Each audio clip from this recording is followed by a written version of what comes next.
Alors, pour terminer ce chapitre consacré aux échinodermes, métazoaires, épithéliodontiens, on a voulu vous présenter assez rapidement la diversité des échinodermes actuels. Donc, vous avez ce petit arbre qui vous présente les 5 groupes actuellement présents dans les mers et océans au niveau de la planète.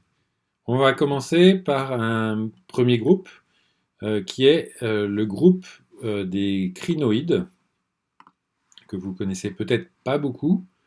Alors, ce groupe des crinoïdes, je vous ai trouvé ici 2 représentations. Déjà, une photo pour vous montrer un petit peu cette grande diversité quand même morphologique qui s'observe au niveau des échinodermes.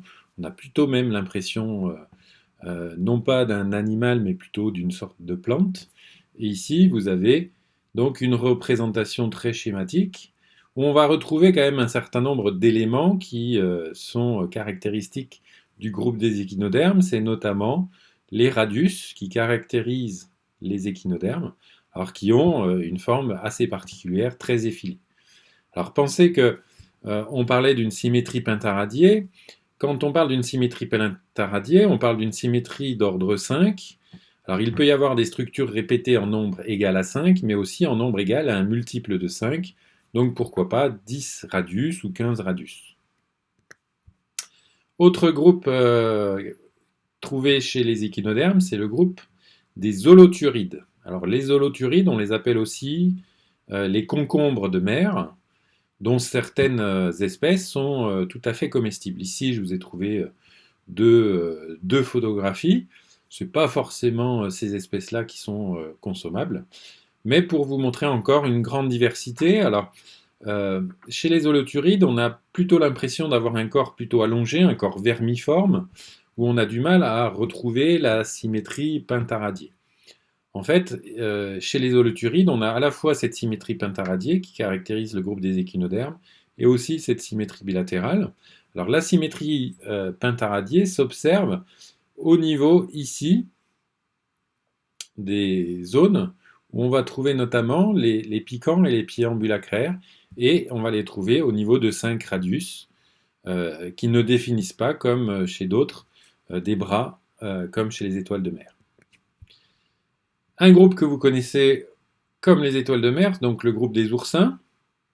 Alors il existe 2 types d'oursins, des oursins dits réguliers avec une forme hémisphérique, une demi-sphère, et des oursins complètement aplatis, qui s'appellent aussi les oursins irréguliers.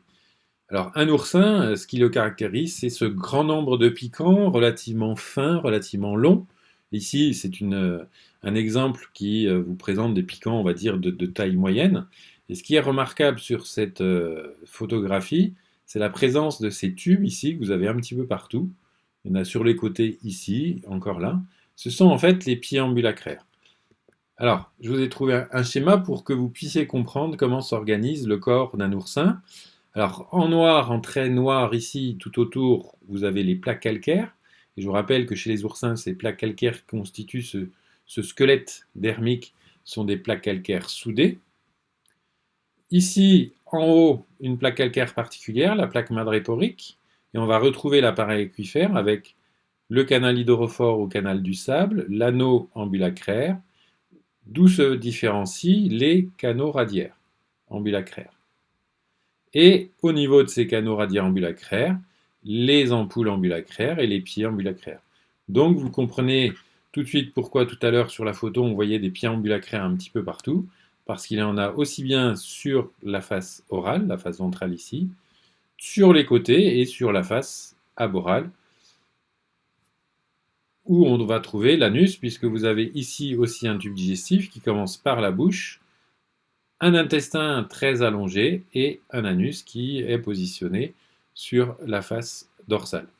Alors une des caractéristiques des oursins, c'est la structure qui est ici, au niveau de la bouche. Les oursins sont des carnivores et pour consommer leur proie, ils ont la présence de mâchoires. Donc ici vous avez une mâchoire, ici une autre mâchoire. En fait il y a 5 mâchoires et chaque mâchoire va porter une dent puissante.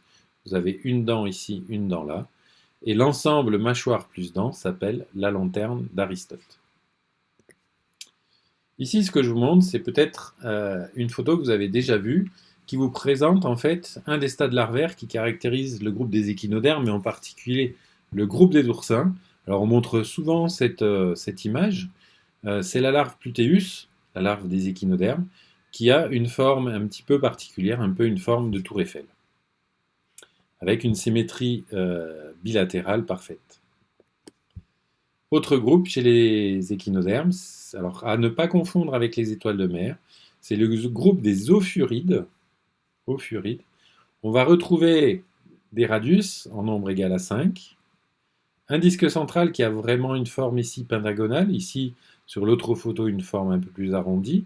Alors la grande différence avec les étoiles de mer, c'est que déjà les bras ne sont pas jointifs au niveau des interradius, et aussi le mouvement des bras s'effectue un peu dans tous les sens. Alors que chez les étoiles de mer, les bras sont quand même assez limités dans leur mouvement.